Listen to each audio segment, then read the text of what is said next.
हरियाणा सिख गुरुद्वारा प्रबंधक कमेटी के मुख्य सेवादार जथेदार बलजीत सिंह दादूवाल की ओर से पूर्व पुलिस अधिकारी कुंवर विजय प्रताप सिंह को गोल्ड मेडल देकर सम्मानित किया गया।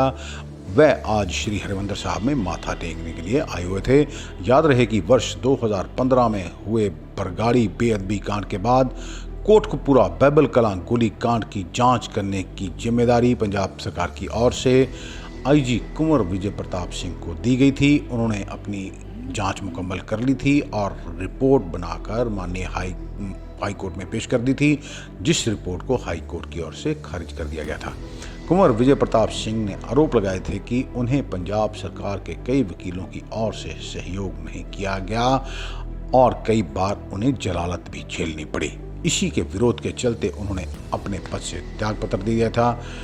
इसके बाद से ही पंजाब में राजनीति गरमाई हुई है। मुख्यमंत्री कैप्टन अमरिंदर सिंह की ओर से आईजी कुंवर विजय प्रताप सिंह को मनाने की कोशिश की गई थी कि वह इस्तीफा ना दें, लेकिन वह सफल नहीं हुए और कुंवर विजय प्रताप सिंह ने अपने पद से इस्तीफा दे दिया। मैं देखो सब तो पहला श्री दरबार साहिब जी दे विच मत्था टेक के श्री गुरु ग्रंथ साहिब जी दे आगे नतमस्तक होके मैं इत्थे आया। मैंने बहुत चंगा महसूस होया, अच्छा लग्या कि जो मैं किया मैं नहीं कह सकता हाँ कि हाँ मैं क्लेम नहीं करता हाँ कि मैं कोई कुर्बानी की थी नौकरी छड़ के, लेकिन मेरी नौकरी गई श्री गुरु ग्रंथ साहब जी की सेवा करते हुए। मैनू इस चीज़ का बहुत मान है कि श्री गुरु ग्रंथ साहब जी की सेवा करते हुए अपनी नौकरी छड़ दी, अपनी नौकरी गंवा दी। मैनू कोई अफसोस नहीं है, मैनू बहुत मान है इस गल का कि श्री गुरु ग्रंथ साहब जी की सेवा करते हुए मेरी नौकरी चली गई। ये तो सिर्फ नौकरी है। जदों मैं इन्वेस्टिगेशन शुरू किया सी मैनू ये भी पता सी कि मेरी नौकरी भी जा सकती है, मेरी जान भी जा सकती है, क्योंकि तुहानू पता है कि दोषी जड़े ने मैं उन्हों का ना ही नहीं लेंदा। असल दोषी जड़े ने वो बहुत ही इन्फ्लुएंशियल, बहुत ही पावरफुल, बहुत ही पैसे वाले ने, वो सब कुछ खरीद सकते हैं। उन्होंने इस मुल्क के संविधान की भी हत्या करा दी है, मर्डर कराया है मुल्क दे। उन्होंने जो लोग देखो गुरु ग्रंथ साहिब जी की बेअदबी करवा सकते हैं, उस संविधान की हत्या करवा दी, कोई बहुत बड़ी गल उन्होंने वास्ते नहीं है। लेकिन मैनू उम्मीद सीगी कि जो संविधान के रखवाले सीगे वो जरूर इंसाफ करेंगे, लेकिन इंसाफ मिलिया नहीं।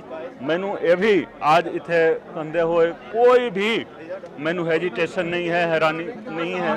देखो इस केस दे विच देखो तुसी जो कानून है ना साडा, ये जड़ा कानून है कॉलोनियल लॉ है, कॉलोनियल लॉ अंग्रेजी कानून जिन्होंने असीं कहते हैं। अंग्रेजी कानून के तहत इस केस दे विच इंसाफ नहीं होना है, हो ही नहीं सकता है अंग्रेजी कानून के तहत। ये मेरा दावा है। दूसरा मैं ये कहूँगा देखो कि जो री इन्वेस्टिगेशन की गल कर रहे हैं, दोबारा इन्वेस्टिगेशन, तुसी एक सीट बना लो, दो बना लो, CBI ले आओ, तुसी जो मर्जी ले आओ, री इन्वेस्टिगेशन हो नहीं सकता है। टाइम पास जरूर होगा, लोगों को मूर्ख जरूर बनाया जाएगा। दूसरी गल यह है कि जो चलान मैं दिता सी, जो रिपोर्ट ना तो वो रिपोर्ट सरकार नू गई सी, कई लोगों को भुलेखा है कि ये रिपोर्ट सरकार नू दी गई सी, ना ही ये रिपोर्ट मानयोग हाई कोर्ट दे विच दाखिल हुई सी। साडी रिपोर्ट 9 चलाना के रूप दे विच फरीदकोट की मानयोग जिला अदालत दे विच दाखिल की गई सी। उन्हां 9 चलाना चो 5 चलान जड़े ने उन्होंने क्वैश कर दिता गया है, खारिज किया गया है। 4 चलान हुण भी जिंदा ने, ठीक है कि नहीं। लेकिन मैं ये कहूँगा हाँ कि देखो जो रिपोर्ट दी गई है वो रिपोर्ट मानयोग जिला अदालत फरीदकोट दे विच है।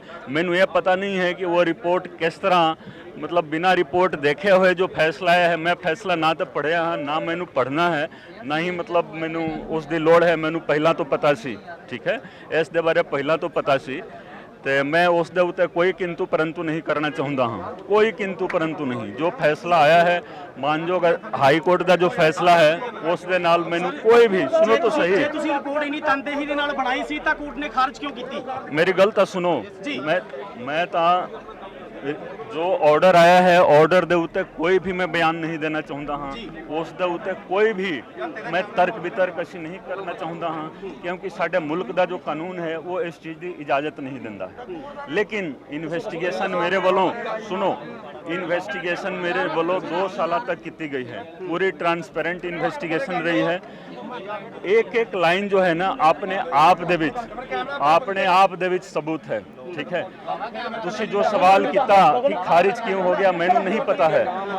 जेकर मानयोग जिला अदालत सैशन अदालत फरीदकोट वालों साडे गवाहां दा बयान लिया जांदा, साडे वालों जो सबूत उत्थे पेश किए गए हैं उन्हां सबूतां नूं देख के गवाहां दा बयान दे के जो कुछ भी फैसला आउंदा सानू मंजूर सी, लेकिन साडे गवाहां दा बयान नहीं होया। मैनू मौका नहीं मिलिया कि अपने गवाहां नूं अदालत दे सन्मुख पेश कर सकां। मैनू मौका नहीं मिलिया कि जो अदालत दे विच असीं सबूत पेश कीते हां वो जो सबूत ने उन्हां सबूतां नूं वेखिया नहीं गया, क्योंकि निपटारा इहदा होना है फरीदकोट दी जिला अते सैशन अदालत दे विच। मैं दोबारा ये कहना चाहता हाँ कि कोई भी व्यक्ति उस चलान दे किसी भी पहलू दे उत्ते मेरे नाल डिस्कस करना चाहता है, जनतक तौर पर व्यक्तिगत तौर पर आके डिस्कस कर सकता है। एक एक लाइन उस चलान दा जो लिखिया गया है वो गुरु गोबिंद सिंह जी की कृपा दे नाल लिखिया गया है। मेरे अंदर वो काबलियत नहीं सीगी कि मैं इस तरीके की इन्वेस्टिगेशन कर सकता सी। जो इन्वेस्टिगेशन होया है गुरु गोबिंद सिंह जी महाराज की कृपा दे नाल होया है। तो कोई भी व्यक्ति जेकर चाहता है, कोई भी कानून का जानकार होवे, किसी नूं भी बहुत हंकार होवे, वो मेरे नाल आके डिस्कस कर सकता है। मेरी गल सुनो, जो बेअदबी करवा सकते ने गुरु ग्रंथ साहिब जी की बेअदबी करवा सकते ने, ठीक है कि नहीं, वो कुछ भी कर सकते ने, मैनू कोई परवाह नहीं है उन्हां कोई स्टेटस नहीं है।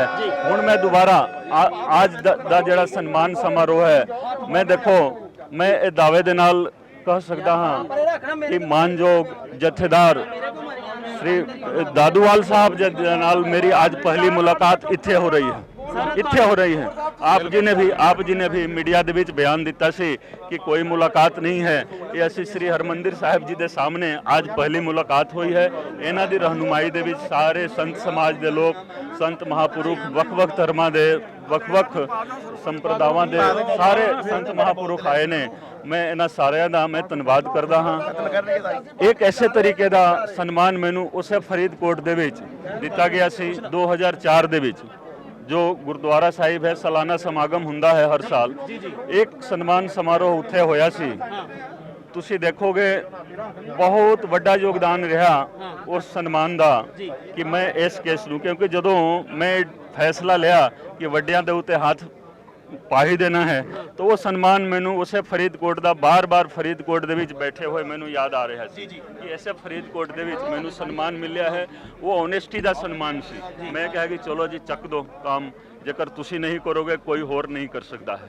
हुण सुनो मेरी गल सुनो, आज जो सन्मान इत्थे मिलिया होया है, मैनू नहीं पता है कि जो उस 2004 वाला सन्मान इत्थे तक लेके आया तो ये सन्मान मेरे हत्थे की करवाएगा मैनू पता नहीं है। लेकिन जो सन्मान हुंदा है, देखो एक सन्मान देने वाले का हाथ साफ होना चाहिए है, तो लेने वाले का किरदार भी होना चाहिए है। ठीक है, तो इस करके कईयां ने किंतु परंतु भी की। मैं कहा कि नहीं मैं जावांगा, क्योंकि सन्मान देने वाले का हाथ जेकर साफ है ना, तो सन्मान लेन दे विच ते मेरा किरदार साफ है। मैं श्री हरमंदिर साहिब जी के सामने श्री गुरु ग्रंथ साहिब जी नूं हाजिर नाजिर जान के ये वादा करदा हाँ कि जो सन्मान मैनू मिल रहा है ते मैं अपने इस किरदार नूं होर आगे तक ले जावांगा, समाज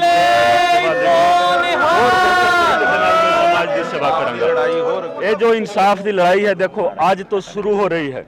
ये ना समझो कि मैं नौकरी छड़ दी तो मतलब काम बहुत लोग खुश हो रहे हैं कि मैं नौकरी छड़ दी। ये गुरु महाराज का हुक्म आया कि हुण ये नौकरी तुसी छड्डो, नौकरी दे विच रह के तुसी कमज़ोर हो गए हो, तो एक कमजोरी तुसी छड्ड दो। मैं इस IPS की नौकरी नूं छोटा नहीं समझदा हाँ, तो नहीं मैं कोई जज्बात दे विच आके छड्डिया। एक जंग की शुरुआत वास्ते उपरों मैनू आदेश आया, गुरु महाराज का आदेश आया, मैं ये नौकरी छड्ड दी। 22 साल की इस नौकरी के दौरान मैं सिर्फ संघर्ष किया, सिर्फ स्ट्रगल किया जी। तो उस स्ट्रगल दे नाल जो कुछ भी मैनू प्राप्त होया, ਬਹੁਤ ਵੱਡਾ ਸਟਰਗਲ ਕਰਾਂਗੇ, ਪੰਜਾਬ ਨੂੰ ਬਹੁਤ ਹੀ ਪ੍ਰੋਗਰੈਸਿਵ ਪੰਜਾਬ ਬਣਾਵਾਂਗੇ। ਜੇ ਤੁਸੀਂ ਜੋ ਦੇਖ ਰਹੇ ਹੋ ਨਾ, ਜਦ ਵੇਖਦੇ ਆਏ ਹੋ ਇਹ ਨਸ਼ਿਆਂ ਤਸਕਰਾਂ ਵਾਲਿਆਂ ਦਾ, ਜੋ ਮੰਨ ਲਓ ਇੱਕ ਮੀਡੀਆ ਕਿਸੇ ਦੇ ਕੋਲ ਹੈ, ਇੱਕ ਹੋਰ ਅੰਬਾਨੀਆਂ ਦਾ ਮੀਡੀਆ ਹੈ ਜੋ ਇਹਨਾਂ ਨੇ ਗੋਦ ਲਿਆ ਹੋਇਆ ਹੈ, ਇਹਨੂੰ ਮੈਂ ਵਾਅਦਾ ਕਰਦਾ ਹਾਂ ਕਿ ਇਹਦਾ ਨਾਮ ਰਹੇਗਾ ਪੰਜਾਬ ਟੈਲੀਵਿਜ਼ਨ ਨੈਟਵਰਕ। ਇਹ ਸਰਕਾਰੀ ਟੈਲੀਵਿਜ਼ਨ ਨੈਟਵਰਕ ਹੋਗਾ ਜੀ, ਸਰਕਾਰੀ ਟੈਲੀਵਿਜ਼ਨ।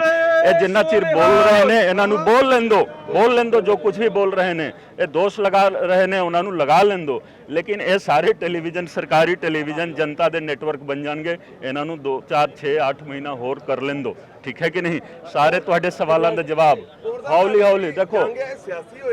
मेरी गल सुनो, जंग दी शुरुआत हो रही है, मैनू क्यों पूछ रहे हो? जो हुक्म आएगा ना ऊपरों जिसने आदेश, मेरी गल सुनो, मैनू नहीं पता है, मेरी गल सुनो।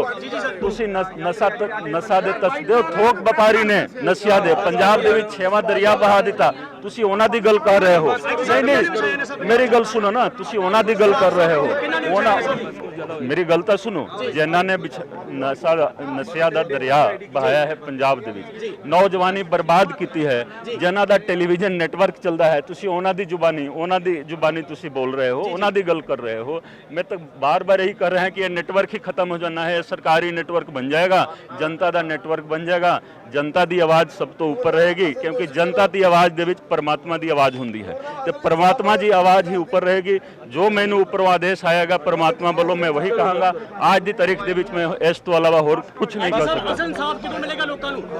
इंसाफ मिलेगा जी, इंसाफ मिलेगा। इंसाफ वास्ते जंग देखो, मैं देखो, मैं बार बार यही कहना चाहूँगा कि मैं जो नौकरी तो इस्तीफा दिता तो कोई थक हार के नहीं दिता, एक इंसाफ वास्ते जंग की शुरुआत करने वास्ते मैं इस्तीफा दिता सी। इंसाफ मिलेगा, तुसी देख लेना, इंसाफ मिलेगा।